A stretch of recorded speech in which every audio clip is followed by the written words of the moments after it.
Hello, darlings. How are you? Okay, for the next installment in the Divine Union Chronicles, I don't know what the fuck I'm calling this, I don't remember. I want to talk about, the thing that kept coming back to me was, I kept calling myself a Divine Feminine. Like, why am I so sure that I'm a Divine Feminine? And so I was kind of going through my history of life, right? When I was 11, my sister, 4 years older, took off, 4.5. She was 16. She eloped. And in the atmosphere that I was raised in the cult, the housework went from her to me, even though our brother was right between us, right? So even though she at 16 was the one who was in charge of cooking and cleaning and doing stuff, she took off, skipped right over the boy, and then went to the girls. So here I am in like fucking 6th, 7th grade. I was responsible to have my homework done, the house cleaned up, and dinner ready by the time my mom got home from work. And we got home from school, I think school was out at like 4:10, so we didn't get home until almost 5 or whatever. So that was like my, I spent an hour every evening, if not more, keeping house, right? That was my chore. That was expected by my mother. So it started early in that, taking on those domestic chores, those domestic duties, through the different boyfriends and whatever. And then when I married my ex-husband, we had some really good years before his depression kicked in and changed everything.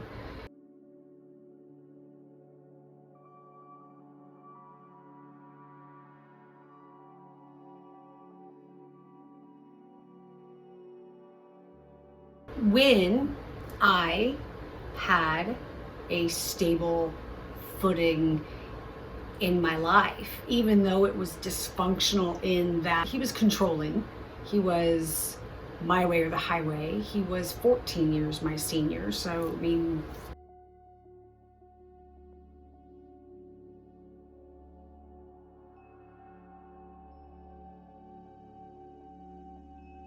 I don't know, all kinds of red flags looking back now, but I was 21, whatever.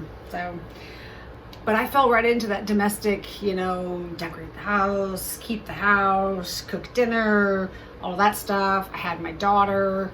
I ended up having to go back to work like pretty immediately. She was like 4 months old when I went back to work, and then 6 months old when she started at daycare, because the ex was not working. Yeah, I don't think he was working. He kept losing jobs, I'm not gonna lie. He always had stories about it being somebody else's problem or fault, but he was the common denominator in all of that. So hindsight.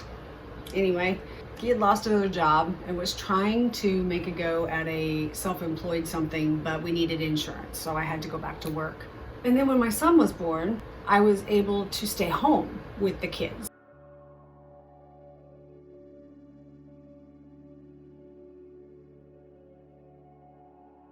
So then I really, I used to laugh. My ex-husband's life was on autopilot. He didn't even have to buy a birthday card for his mother, right? I mean, everything was taken care of. All he had to do was wake up and do his thing, right? I mean, everything. And I was super involved at the school, elementary, with the PTO, with my kids. I was volunteering, I was doing all kinds of stuff. Eventually, I ended up getting my real estate licenses and going into real estate when my son went back, when he went to school. Which actually, in hindsight, my ex-husband, that was kind of the beginning of the end for the control being accepted and dealt with.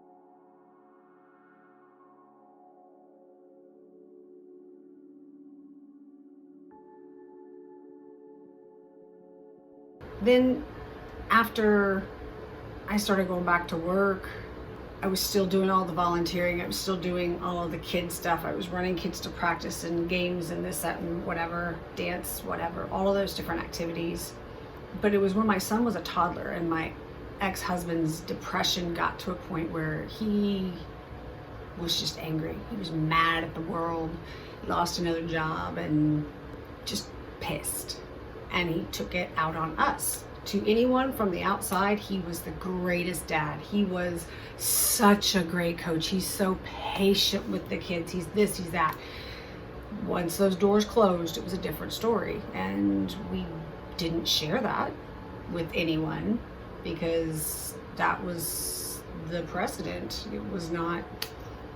So anyway, needless to say, me getting a job and having my own chops was definitely the beginning of the end for him, because it was like, oh yeah, no, I can make my own money. I don't have to deal with this shit.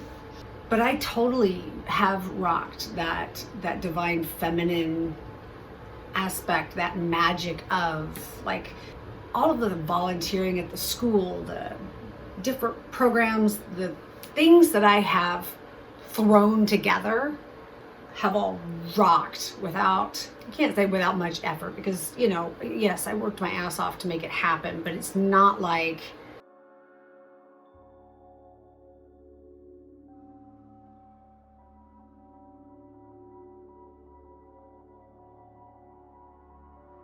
good example. So there was a park in my little town, Stillwell, that we had land donated, spent years, we couldn't get a park.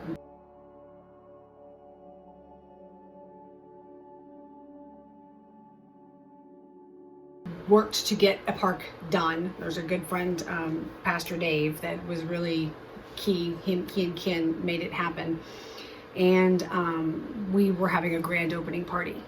Now, granted, this park had a parking lot, a couple of slabs for picnic tables, and a 1 mile walking path. That was it. That's all we had in our, oh, nope, didn't even have we had porta potty. And an $800 budget. So what do? In my, sure, let's do it. Why not? Let's have a big party. Okay, so I got the word out on social media.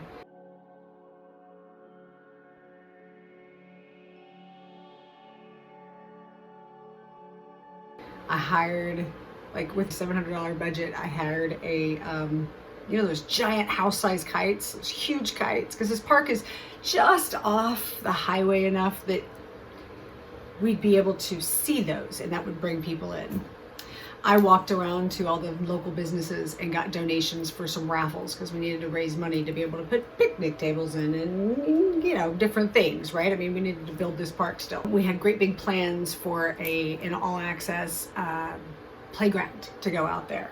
So we were taking donations for that. I had a friend who's a photographer, so he set up a photo booth. I went to the elementary school and borrowed a bunch of the carnival games that we used for the PTO carnival, you know, the ring toss and those type of things. We had a watermelon eating contest.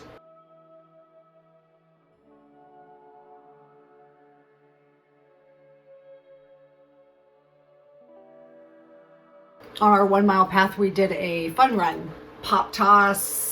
I got a bunch of donations of chips and hot dogs and gave away free chips and hot dogs and water. And oh my God, it was the hottest day of the entire summer. Like, it was like 103 degrees. And we had about 500 people come through. Just threw together a little party with an $800 budget.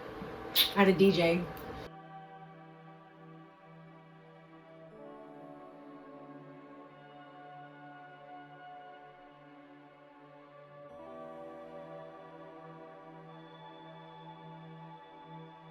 We had people with golf carts that were going back and forth to get people to and from their car, because it was a long walk. Yeah, no, it was freaking amazing. And I just kind of threw it together. It was one of those, I had no plan. I just let shit just roll. It was just like, yeah, sure, yeah.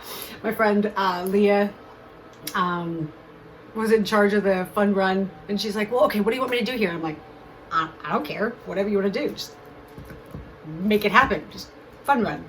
That's yours. Go for it. You know, it's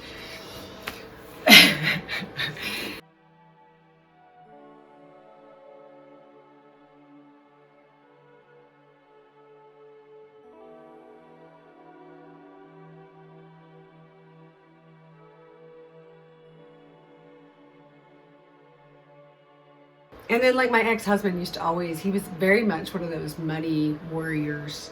And he'd always, oh, we got no, we're out of money. We're money's tight. We gotta quit spending money. We gotta, da, da, da. And I'm looking at my bank account going, this is so much more money than I've ever fucking had in my entire life or ever even imagined having. So no, we've got plenty of money. Life is good. It's good. We got checks coming in all the time. Da, da, da. So without knowing it, my attitude of no, life is good, things are good, was producing more things are good, and it just kept coming and kept coming, and it was that divine feminine energy of I am grounded, stable, comfortable, and now I'm going to work my magic. Right? I definitely identify as a divine feminine.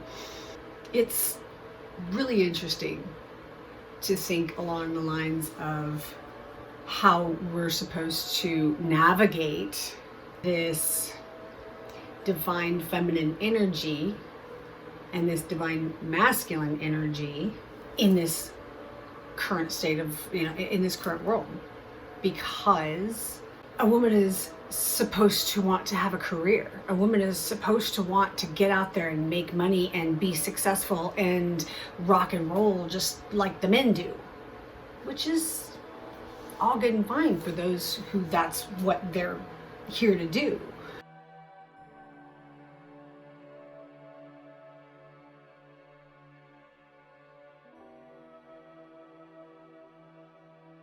One of the things that I remember the most growing up was being asked what I wanted to be as an adult.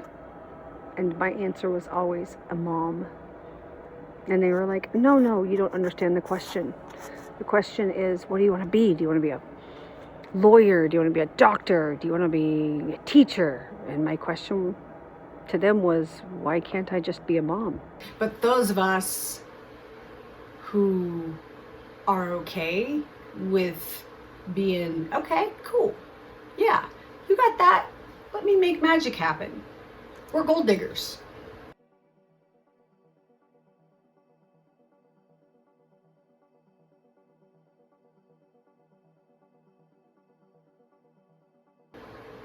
We're not. I'm not. There's plenty of them out there, but it's just in the way that our society looks at the dynamic. Women who stay at home are not contributing to society in the bottom line.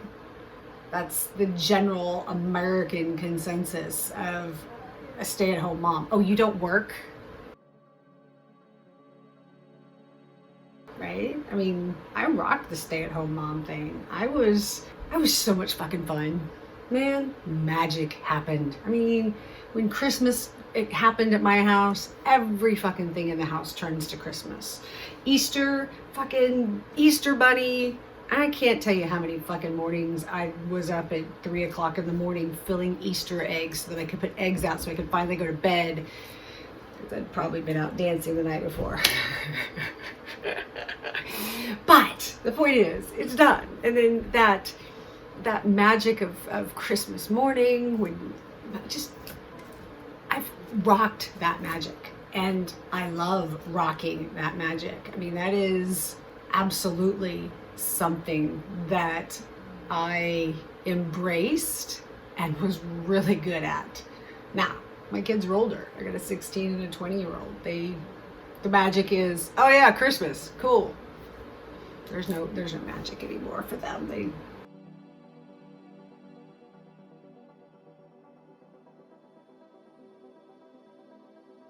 And I don't think they ever understand how fucking amazing their childhood was. I don't know. Anyway, part of this being able to embrace and accept your role that you play.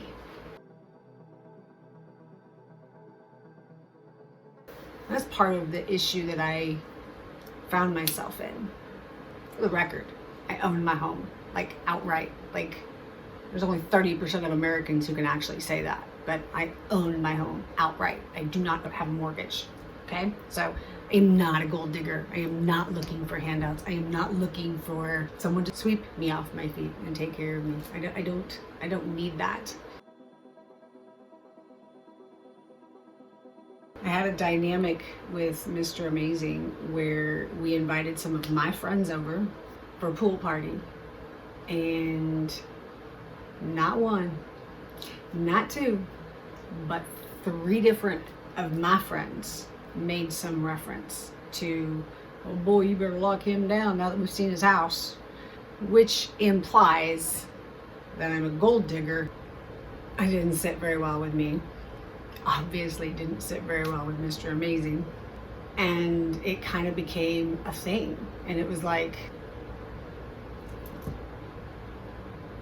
I don't understand why this is a thing. But it was. It just did. It became an issue. But at the same time, my initial reflex was just really defensive, but that's not who I am. That's not what I'm here for. That's not. It was really defensive and really. It was very much the injured trauma response that I've historically. I'm doing a lot better about it now. It was, but no, that's not who I am. That's not. And so then I'm just like, okay, fine. No, I don't want anything from you. Nope, I don't want anything from you. Well, that's fucking counter everything, right? That's my inclination now is I don't want anything from you. I just want your love.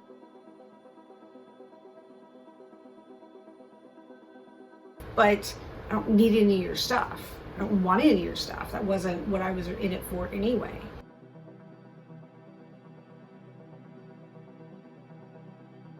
So now, as I'm learning about this divine masculine, divine feminine thing, I'm learning that my initial reaction or my flex of, I don't need nothing from you, is pretty counterproductive.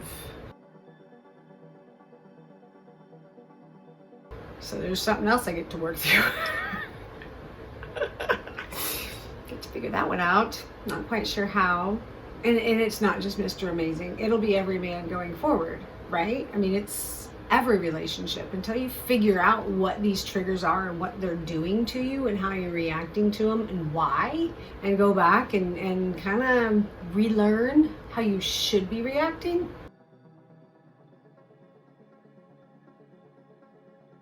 It's going to be taken into every relationship. So whether it's with Mr. Amazing or not, it's going to come into effect in some relationship at some point. Although I have to tell you, it's really bizarre. I have had two of my recent ex-boyfriends that were both pretty much living off of me when we were together. But then I was in that divine masculine state, right? I don't know. As you can see, I'm still working through it.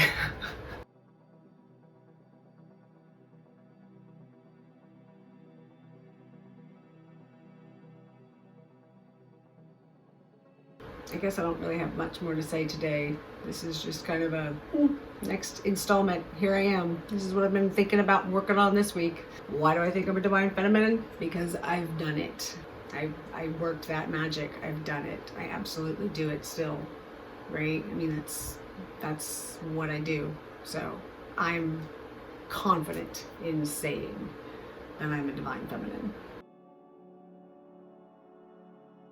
Just wait for my divine masculine. All right, I love you guys.